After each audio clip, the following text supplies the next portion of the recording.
In other news, a new report by the Central Bureau of Statistics claiming that the Israeli unemployment rate has fallen over the last couple of months.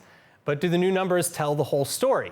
Here to explain is economic consumer behavior expert and assistant professor Vili Abraham.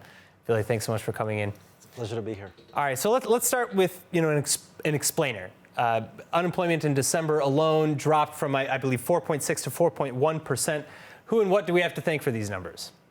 Well, first of all, businesses have reopened and hiring more people. However, it is noteworthy to mention that there are still a lot of vacancies, meaning a lot of places looking for workers, but people are not willing. Resignation effect. Yes, in the States, well, there it's in millions of people.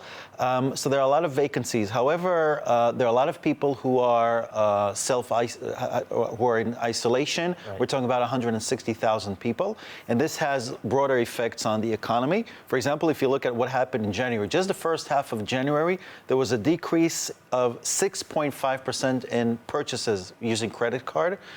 Because usually every month we spend about 1 billion shekels, we're talking about 65, 70 million shekels just the first half. If you look at it the whole month, will probably amount to about 140. That's a huge sum. That's why malls are empty, because people cannot go, because either they're in self-isolation, they're isolated, or either because they don't have enough money. Well, and how is that, maybe reverberating back towards the unemployment rate? Because it sounds that, with all these people who are resigning or not even looking for work, then it's similar to the American numbers, how it's maybe lowered artificially because they're not counting all the people who are no longer in the workforce. Exactly. Per se. Yeah. So what's the true unemployment rate, I should ask? Well, the broader unemployment rate is about 6.5% if you take into consideration the people who were fired at the beginning of COVID and still cannot find work. So the real numbers are much higher. But if you look at, it depends how you calculate the unemployment rate. So I guess 4.5 sounds better than 6.5%. However, that's a lot of people. It's about 300,000 people who are out of work. If you take into consideration the fact that prices are rising and inflation is rising. By the way, according to a recent report, Israelis are buying less in supermarkets, about 3 to 4% less a month. So it means that people are saving because prices have increased so much in the last 2 years. Absolutely. So, we're mentioning, of course, the people who are no longer looking for work and the people who have maybe been fired or let go. Who else has maybe been left out of the recovery, and why?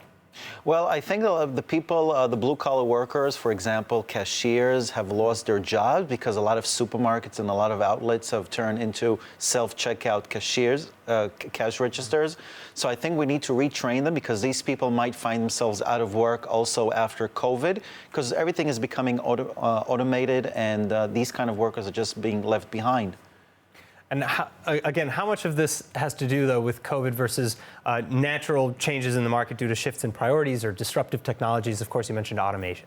So we were going this direction before COVID, but this really gave it a boost, because as you see now, more people are buying online, considerably more than they did in the past, although this was a trend. People were buying more online than offline. And also the automation has received a boost because, social distancing, people not wanting to contact other people. So this had led many businesses to automate a lot of their services in order to protect their customers, but inadvertently, causing unemployment.